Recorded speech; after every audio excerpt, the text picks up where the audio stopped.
You are like, I am Yeah, so yeah, yeah. impressed that you are still hitting all-time PRs and rep PRs.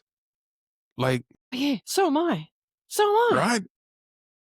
It's crazy, We isn't keep it? on saying it's crazy, but people like you, Stephen Varady, I know is regularly setting lifetime PRs as well. Rick Lewis is the same. Rick Lewis. I'm Rick going, Lewis. I think maybe we all got it wrong years ago.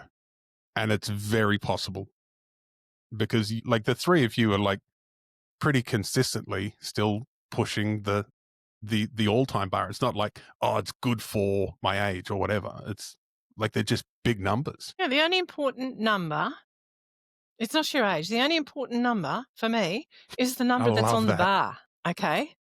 That's why I keep saying, why should 60-plus-year-old people, why shouldn't the bar be here, be set here, not down here? I detest it when people say to me, you're such an inspiration, because that to me is just so, I know they're not trying to be patronizing, Nathan, and their intention, it comes from a good place, I'm sure. But being the recipient of, oh yeah, so inspiring, it's not inspiring unless you don't lift weights and you want to get into the gym and start trying out lifting weight stuff, whether it be for powerlifting or whether it be for, whatever reason you have to want to get into the gym and get stronger. Why should people be surprised that 60-plus-year-old people can lift heavy shit? It should be the norm. Well, hell yeah. Hell yeah. I love that. Yes. We should see really, yes. Yep. I'm with you on that one, Peter.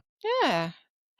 And as I said earlier in the session today, that the latest research, I wish I could tell you the reference. It was something on Instagram, right? But there's some guy that does he likes doing all of the stats kind of stuff, and every now and then, periodically, he'll put out some of his findings.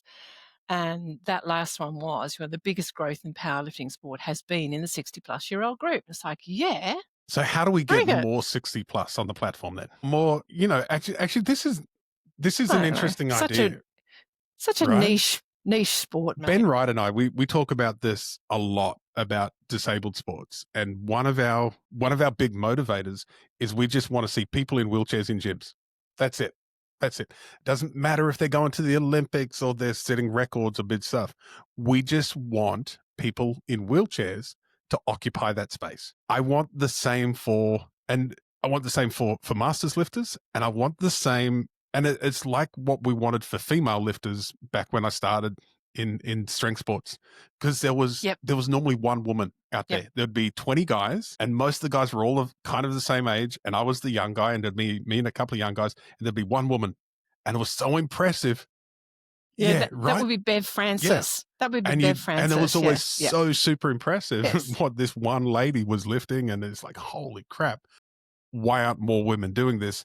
Now we see what it looks like when you get a lot more women into the sport, and the numbers now are insane. Well, yes, and same group of statistics that I was talking about before, where the 60-plus-year-old participation is the fastest growing percentage growth. The component of women, that's also grown exponentially.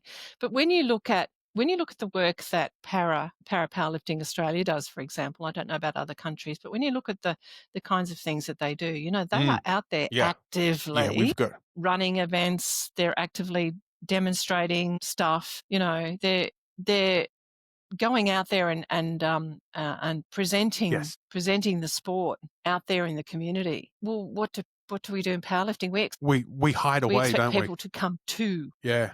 We come in instead of like powerlifting. They reach out.